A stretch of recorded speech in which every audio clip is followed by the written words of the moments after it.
Charisma Quotient. I'm your host, Kim Seltzer, a dating and makeover expert, where I will help you build confidence, make connections, and find love from the outside in.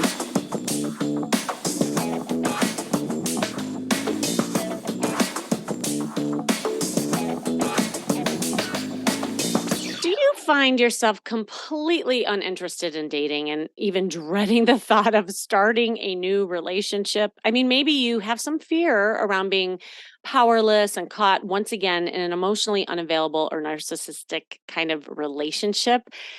If that's you, let's talk about that a little bit because consequently, you might be building up some walls in that process and refuse to let people in. And on top of that, you might be spending all your time taking care of other people, other things, other tasks, not asking for help.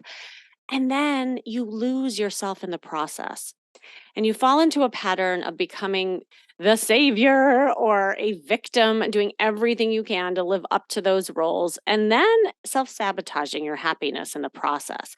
And you become emotionally unavailable and distrusting of anyone who is looking to get close to you because you're scared. You're scared of getting hurt. So you might as well have that control and do things yourself. And the armor is on so thick. And, then you don't understand why no one is there for you in the end. And if this sounds like you could be suffering from codependency, which makes it extremely hard to muster up the energy to focus on yourself, have fun, and dare I say, date, right? Because battling codependency is a process. And you have to think of it as something that can rear its ugly head again and again under those right conditions, even after you think you've licked it. So it should always be something that needs to be maintained. And a codependent will always have to be aware in some way and vigilant, but that does not mean being single and guarded forever. And this is what I want to talk about. The road to recovery is about taking those little steps every single day that bring you closer and closer to feeling like a person of value, of having high standards, of being firm with your boundaries, of having no tolerance for poor treatment, putting yourself first, practicing self care, and most importantly, taking action.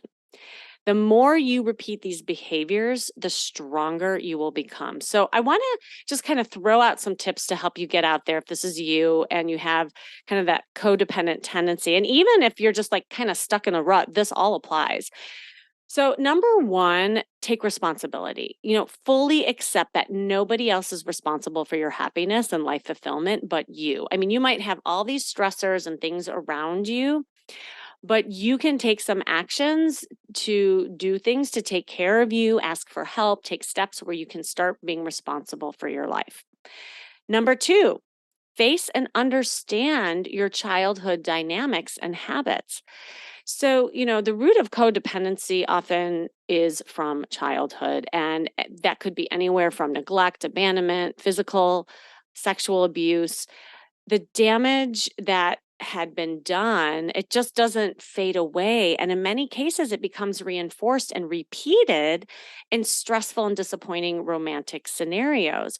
And this is the crazy part how our brains work. You might even seek out the familiar pattern in a subconscious way. So codependency is essentially a feeling of inadequacy or not being good enough and finding partners who can fit into that kind of emotional part and give you that drip of emotional morphine that you've become hooked on. So, as a therapist, as you all know, I think it's important to understand those dynamics. But then it's like, okay, you might understand it, but what do you do about it? And that's what we're going to talk about today more too. And understand the difference. This is number three. Understand the difference between caring and obligation. And this gets really confusing for you caretakers. Like caring about someone is healthy, it's beneficial. Do not get rid of that. It's an awesome, beautiful quality. And it's nice to know that somebody has affection for you and you for them and is interested in just overall well being of each other. But feeling like you are obligated to care about someone or prove you care about them is far different. And actually, that can build a lot of resentment. So, if you have codependent tendencies and want to succeed in dating and have healthy relationships, then you need to fully absorb that difference between caring and obligation. Number four, have your own interests. One of the most vital dating tips for codependents is to avoid being a hog in your partner or your date's time and schedule. You should not be tagging along and wanting to do everything with them, doing everything for them. It's healthy and good to have your own interests, passions, and schedules. And that will help create healthy boundaries for yourself and not be dependent on them for your happiness and fun. That is really crucial.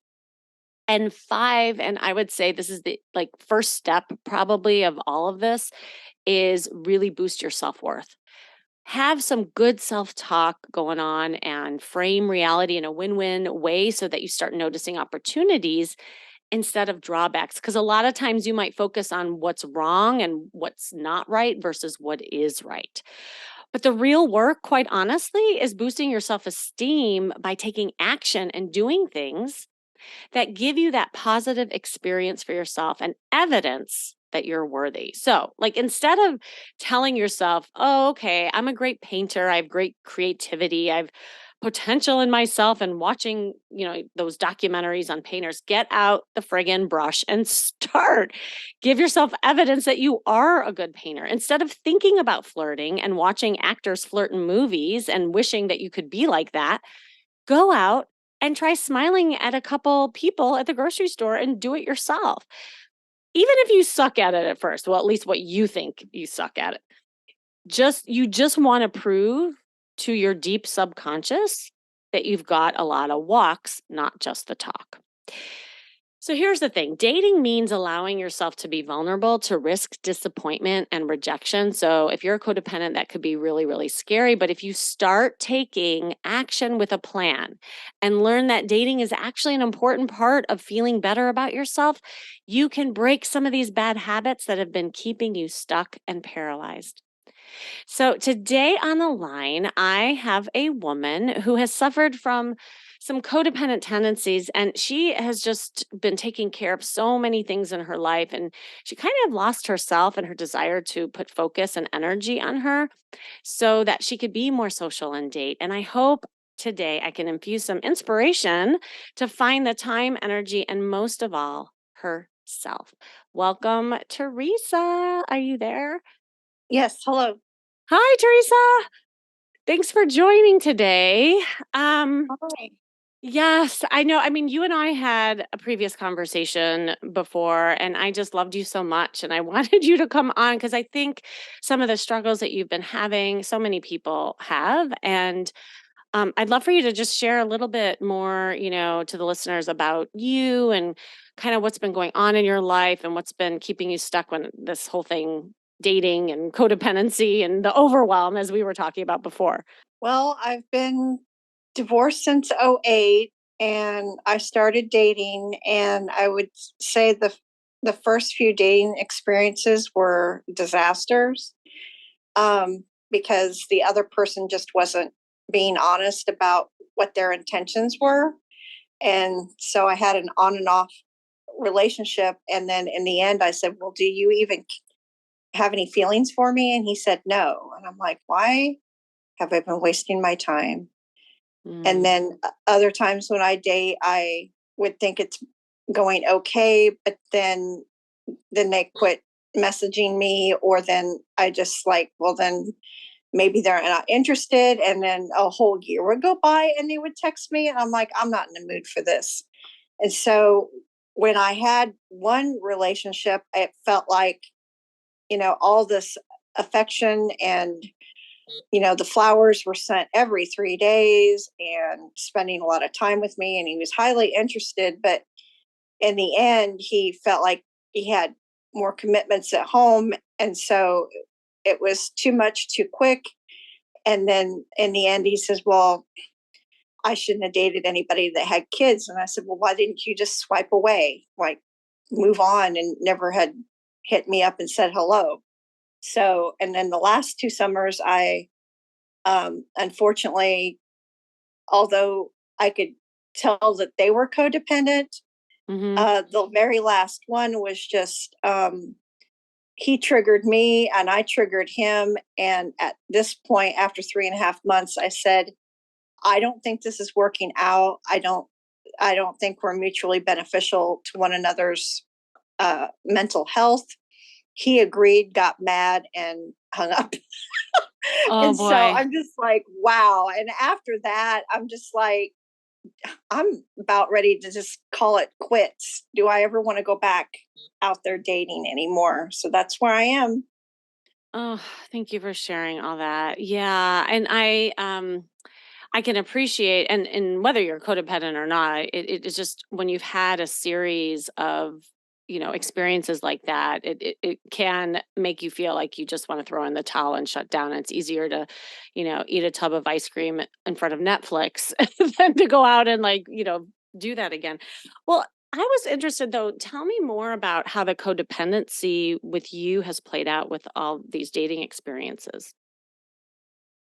Um, I would say the one person that was just really sending the flowers and did all the things, I knew I was doing wrong because he was Mm. giving me cash gifts because he knew I was a single mom and a little financial difficulty. And I I knew that that could turn into something bad, and um, and so and if he saw my TV breakdown, he's just like, well, let's go out and get a new TV.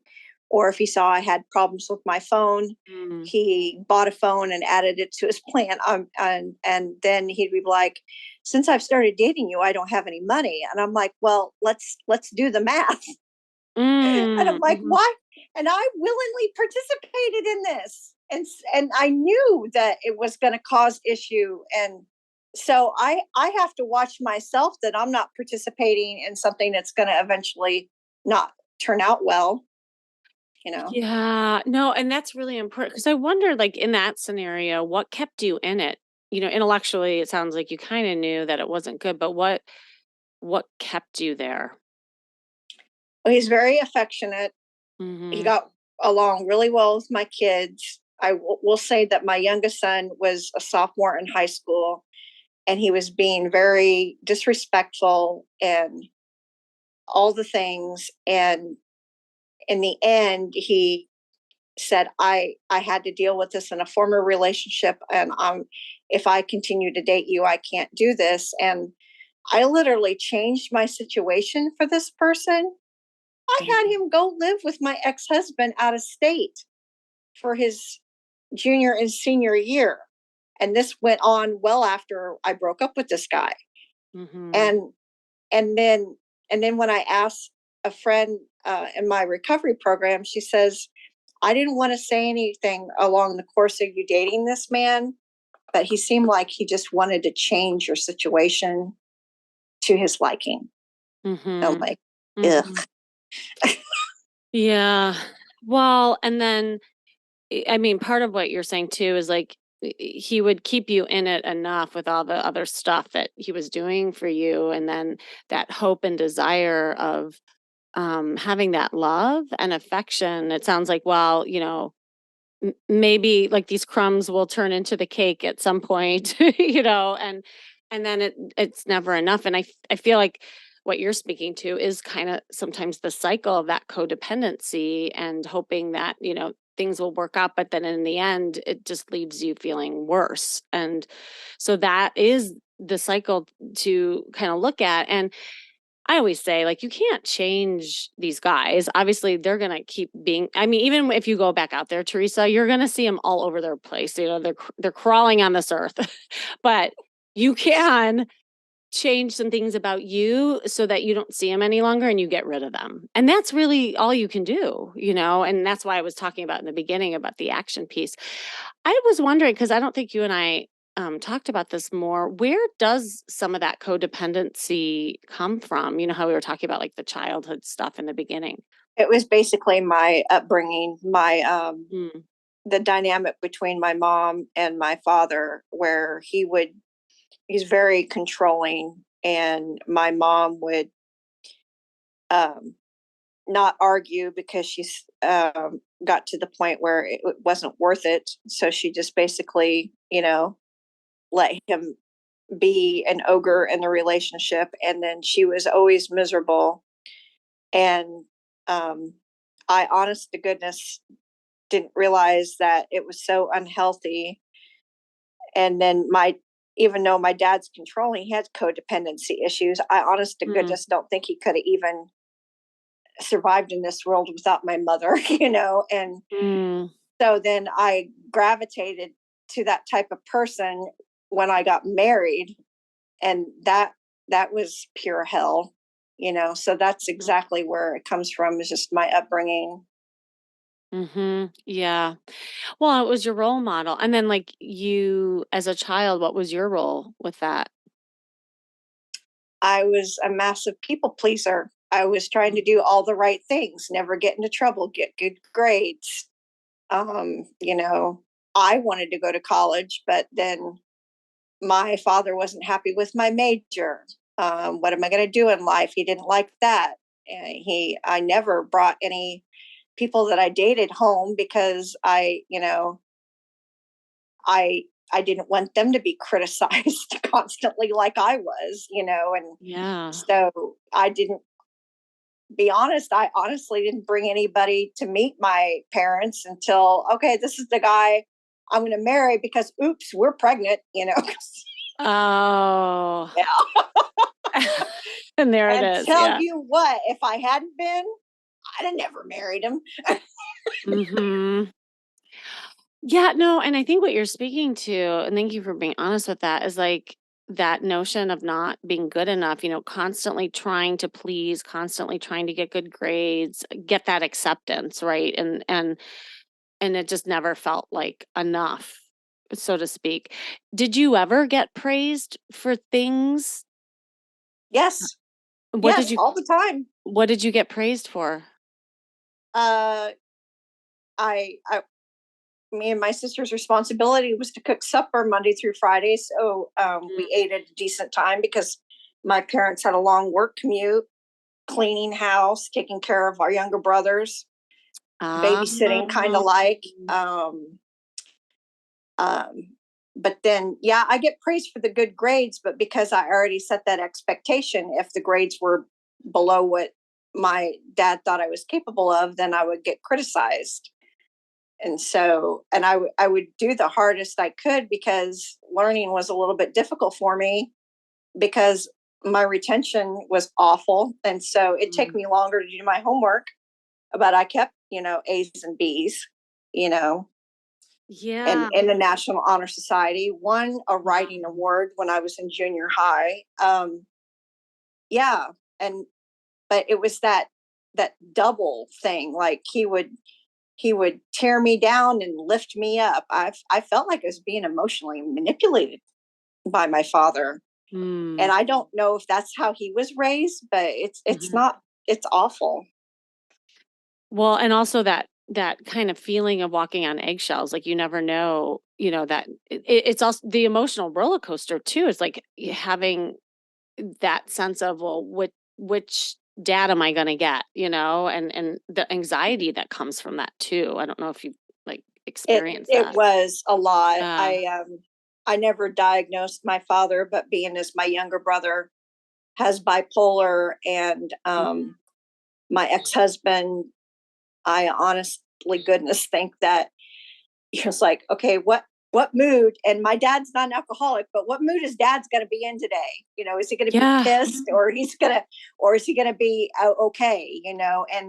And the weird thing of it is he was always fabulous around all of his friends and coworkers and Mm. everything, but the ones that you're closest to are the ones that you just kind of let it, that's their safety. I could be a cranky butt, around my family, Mhm. but we don't like that.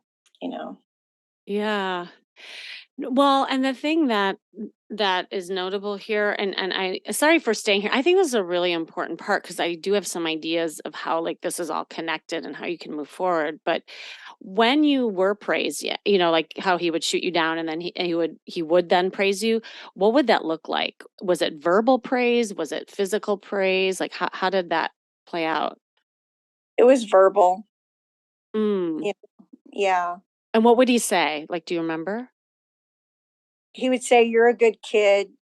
Mm. You're doing an amazing job." Mm. After just telling me I'm not good doing all the things I should be doing. Right. And I was like a critical. It was like critical parenting. Like Yeah. if I critique you and tell you where you need to fill the gap, you know, I'll help you get where you need to be. And it's like, but all the while I felt like, am I ever going to be good enough? you know, Yeah, exactly. No, Teresa, this is so important, right? It was like the takeaway, because the praise wasn't really even praise because it was taken away by the warning and the criticism of it, and I want to just highlight something. I don't know if you've thought about this before, but you were reinforced and praised for number one, taking care of people, like taking care of things, keeping the house in order, taking care of the family members, getting good grades, working hard. And that's where your confidence got reinforced, right? So it's no wonder, like moving forward, that you tend to fall into that caretaking role because that's where your confidence lives. And that's where you got praised long ago, even though it was kind of shot down. But think about that notion too, because then there might be this subconscious thing going on that if you're not taking care of people and you're not achieving and you're not, then you'll get knocked down somehow. right. Do you see that connection? I do. And so it's not to like harbor on it. It's just like an interesting pattern. And I call it habit that got created early on. And the other like beautiful thing about you, because I often say that the things that are challenging are also our gifts, quite honestly, because it's beautiful that you're a caretaker, Teresa. It's awesome. It's just harboring it and channeling it so that you're doing it only with people who are giving back to you and who deserve it. And like it's kind of like letting people earn that piece of you. Like that's really kind of the distinction. And the other thing that you mentioned, this is really common, when you have a parent that's unpredictable, like because you never know which parent or dad is going to walk through that door, a child develops something called hypervigilancy, meaning like it's almost like you're in the battlefield. You don't know when the bomb's about to go off, right? Because so you know how you said sometimes like you have a hard time focusing, and you were wondering if it's like ADHD or anxiety. I mean, it could be a little of both, but it forms from that because you're constantly trying to read your environment, like thinking, "Oh my God, when's the bomb going to go off?" I have to keep peace. I have to, please everybody so a bomb doesn't go off. And the reason why I just want to like highlight those two things because knowing where that comes from means that you can also override it, knowing that it was just a pre-program. Hmm. Does that make sense? What I'm saying? Yes, it does. How are you feeling about it? Like, what are you thinking? Yeah, I do that at work. You know, Mm-hmm. I I work in insurance, and so I'm managing all the things, and customer service, is key in trying to keep the customer happy. But then I'm only able to do so much because other people are in play here, Yeah. like the claims adjuster and all that. It's not all on me, and then I kind of chuckle when a client will say, well, you got to get my rates down. And I said, well, I'm not a magician, but I'll do what I Mm. can. Mm. So I'm Mhm. not, I honestly know my limitations. I can't just sit there and wave a magic wand and make it all better. I, Right. I just don't have that power. But what if I could tell you that you do in some ways? Maybe in ways, I mean, you don't have control of like organizations and people necessarily. Like nobody's that powerful, but there are some things that maybe you haven't thought about where you could get your power back. Because, see, in your subconscious mind, your power is serving others. Like you think, well, if I do it and I do a good job, then, I can stay here, I can keep the peace. Like that's kind of your thought process. But knowing that, there's other ways of doing that where you demand more respect for yourself and people won't rely on you so much and you won't have that resentment build up too. So, like, fast forward to now, like, let's get into, but now what, right? Because you're probably thinking, well, all right, I understand this dynamic. I see how it plays out, but what the heck do I do about it, you know? And it relates to the dating. So when you think about dating or in the past when you've dated guys, like how does some of this stuff play out with men? Like where does it become challenging? Or even maybe just where you're at right now? I can handle disappointment pretty Mhm. easily. Mhm. And Mhm. I don't sweat the small stuff like I used to way back when. But when I'm around somebody having a big issue over something small, it Yeah. makes me very uncomfortable. Mm. And then I feel like I have to fix it for them. And I know that I shouldn't do that. And I have to catch myself. Mhm. Yeah. Mhm. I We went to a restaurant and I did not care where we went. And so we went to this one place and they had a kitchen issue. I don't know what was going on in the kitchen, but they were not going to be able to serve food for the rest of the evening. And um, he was really disappointed. And I'm like, that's no big deal. We'll just pick another restaurant. But I didn't give it in that wording. And then I used the word pivot. He didn't understand what that word meant. He's frustrated because I used a word he didn't understand. Um, and then I get triggered because he's yelling because I was around that too much when I was growing up. I can deal with it now with other family members. And then it just become a whole thing. And I, I am, I have to learn that I can't make it right for everyone. I, Yeah. I just, you know, Well, so. not only that, is that like a lot of the people you probably attracted in your life are those takers. And so they like you constantly trying to fix them and whatnot. But it's a bottomless pit as you've experienced, right? Because it's never going to be good enough for them. And here's the distinction. You have been given like that program that you're not good enough. It's not that you're not good enough. It's that they don't feel that they're good enough. So no matter what you do, they'll blame you for their happiness or lack thereof. Mm. So it's like kind of switching that kind of conversation in your mind that it's not you, that you're good enough as is, and you deserve people who see that of you. And anyone who doesn't, bye-bye. See you later. You don't need that, you know? And so, um, and how that might play out because I mean, I just remember our conversation too is now because you've had these like series of experiences, there's a little bit of fear getting back out there. And I know you're overwhelmed taking care of all these things in your life. So, what I want to get into some just like action oriented tips that you could start right now so that you're not feeling overwhelmed with this whole notion of like relationships and toxicity and dating. Like it's too much given where you're at.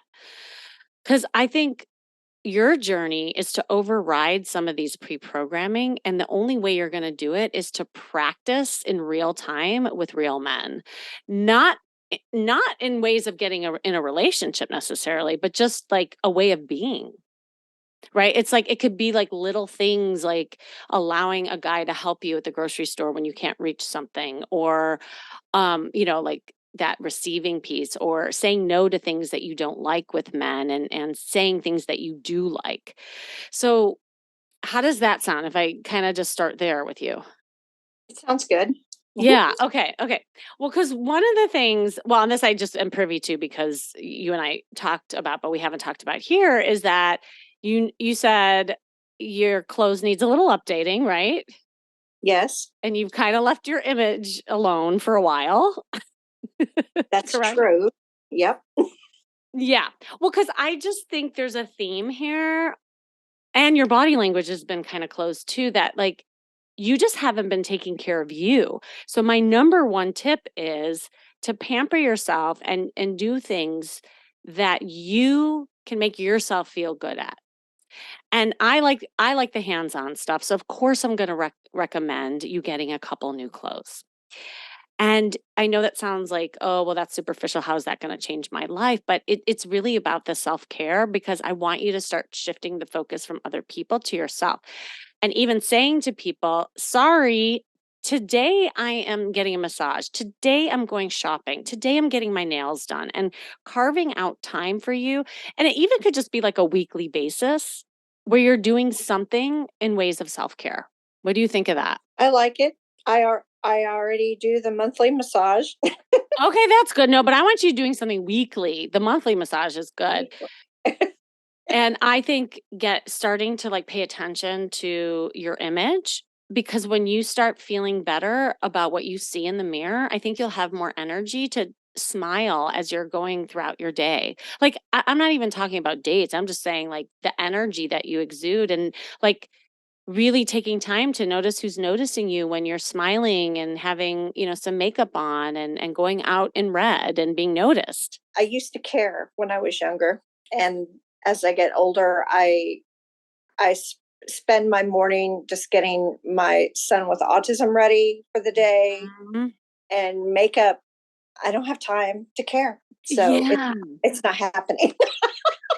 I don't even put on the daily makeup. No. Yeah, but, like, this is what I mean, Teresa, like, you're saying that you don't have time, but I bet you if we really dig into your calendar and look, I bet you we can find time for you to put on that makeup, and it takes all but 15 minutes, you know?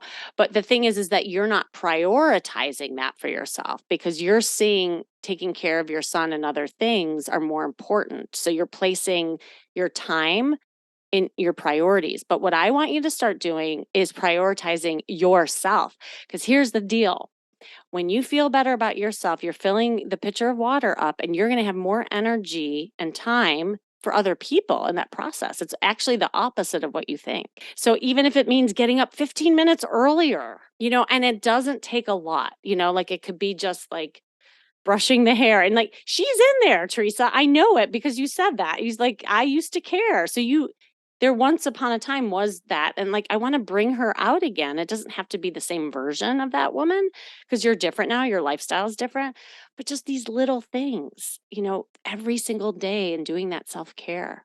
It could be meditation. It could be just deep breaths. It could be stretching in the morning and doing some like yoga stretches, like anything that you can do to pull in and feel better about you. Okay. Can you commit to that? Like, here's the thing. Like, I would do it Mhm. in chunks. Do it in like 2-week chunks. So experiment with one thing and say, okay, I'm going to get up 15 minutes earlier and I'm going to like make a list of things that I can do in that 15 minutes. I could stretch, I can do meditation, I can put on some makeup, like even tinted moisturizer and lip gloss for God's sakes. Like that takes all but 10 seconds. So what you're thinking is this big deal can really be like a quick hit that can make a world of difference. Being mindful of the clothes that you put on your body that morning. It's like, you know what? I think I'm going to put on a little bit nicer shirt as I go to the grocery store instead of the big sweats that you're used to or whatever. I mean, I'm just making that up, but you know what I'm saying? Like being more intentional with that. Yeah, I gave up wearing skirts and dresses probably 10 years ago just Yeah. because it seemed just a tad bit more work. But you see, like, listen to what you just said out loud. You're seeing taking care of yourself is Uh-huh. more work.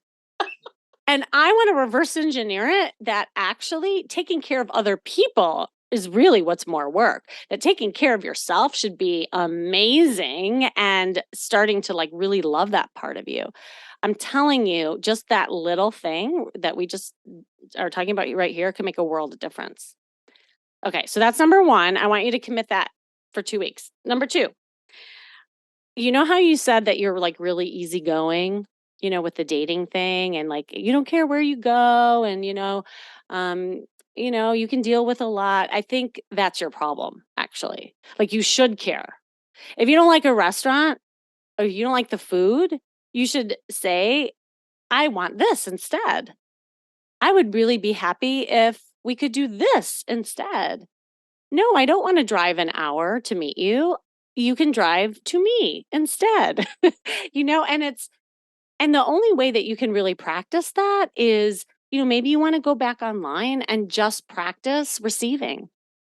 Or maybe you go to a grocery store or a restaurant and practice people serving you. I think anything you can do where you're setting the intentions of caring and also offering what you like so that people who are good people will give that to you. But it's on you to express that. So, tip number 2 is start caring and express that for yourself. You deserve it. Okay. You're very quiet over there. It makes me really I've got worried. my notebook and pen. I'm taking Okay, notes. okay. Okay, as long as just checking it out here. All right. Um, and number 3 is really I mean, think of dating at this point as just being social. I wouldn't recommend really dating right now for you given like where you are, but I think you could be social. Maybe you go online just with the notion of practicing flirting with some guys online, having conversation, starting to like exercise that muscle again because the fear of getting back into those like horrible like situations is real. And I don't want you like putting all that pressure on yourself right now. I just think being social and doing things outside of the caretaking role is crucial for you. Maybe it's, signing up for a meetup class or, I know you don't have a lot of time, but even if there was something like once or twice a month where you could go and do things that are more playful and social would be awesome for you. Yes. Yes, I haven't been able to do that in a good while. Just I have a group of friends that we scrapbook, and this year did not let me do that, and I miss it. Yeah, you need it. We as human beings, we are social humans and we need that human interaction beyond being the parent and the caretaker and the worker too. Because that's maddening. You need just that adult time where there's friendships. And so like for instance, the scrapbooking, I don't know like if that's really too time intensive right now, but instead of meeting at someone's home, what if you met at um a restaurant or like a social place where you meet for a drink with the ladies and so that you're also like out there saying hi to men at the bar. And then you go and you do your scrapbooking, at a table. So it's being creative and thinking outside the box where you can like put yourself out there more rather than like being in that cocoon that you've been in. True. Yes. Yes. I texted a friend of mine. I said, "Do you want to go out and just hang out?" You Yeah. know, and she's got also her obligations of checking in on her parents. Mhm. So there's a lot of us out there, checking in on others too much, I suppose. Well, that's true, right? Like, and that would be a conversation to say, well, since we're both so busy taking care of others, like we deserve to find a time in the calendar to take care of each other and ourselves, And again, it's the way you all are prioritizing it. You're prioritizing the caretaking over yourself, and you need to reverse that. Hmm. I promise you'll be a better person for those other people when you're better for yourself. And Right. that's really the overall theme and making a point. And the name of the game, this is the action piece that I was talking about in the beginning. The name of the game is to actually put it on the calendar and hold yourself to it just like you would like a business meeting or any other things that you're doing for other people. And hold yourself to it. Have that accountability Definitely. partner. Yeah. All right. Well, Teresa, you got some Yes. homework. How do you feel about all this? I feel good about it. There's things coming up that I could get together with people. I think I can do this. And then what's the feeling that you're having around it? So I hear that you feel like you could do it, right? And so I'm gonna, I I'm was all about the invited. feel. You're not even Yeah. letting me know how you feel. You see how I you was do that? Yeah, I was invited by one of my friends. She invited anybody who was available to go to this place for salsa dancing, and I'm like, oh Yes, my goodness gracious! I do it. Do it. I make all my clients do salsa dancing. I have this retreat coming up that I've been talking about. I think I shared with you. I'm bringing in a uh salsa dancer to teach everybody. It is anything that you can do to get out of your head and all this anxiety and like you need to let go. You need to have fun, be in your body more. Let a man move you around the dance floor. And if it sounds uncomfortable, that's even more the reason to do it because again, people only change in a state of discomfort, not comfort. You've already been comfortable in what you're doing and and you're getting frustrated, right? It's not working. So push yourself. That's awesome. Yes. Yes, I Yay. could do that. Uh-huh. Okay. And how do you feel? I'm going to keep going back to that. See, this is what I want you to keep doing with men. I don't know how you feel right now. Oh, I see. Mhm. Yeah, I feel confident that I can just make time for myself to go do things more because I, honest to goodness, have been cleaning every weekend since April, Oh my goodness. See and again.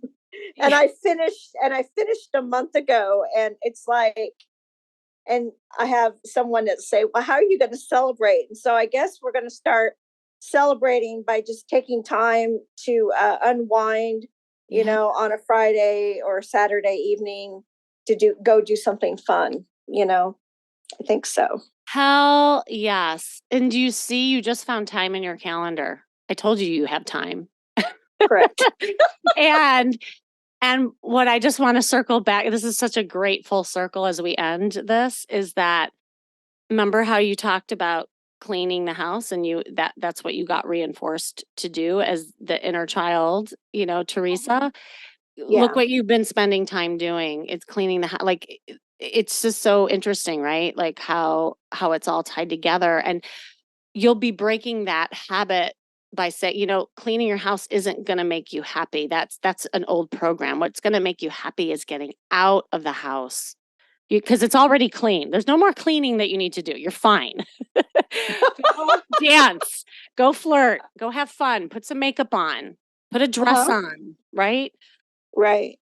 Oh, all right. Well, Teresa, thank you so much for coming on and being vulnerable and sharing this journey because I know people listening they're going to so relate and hopefully we help some other of you listening today too.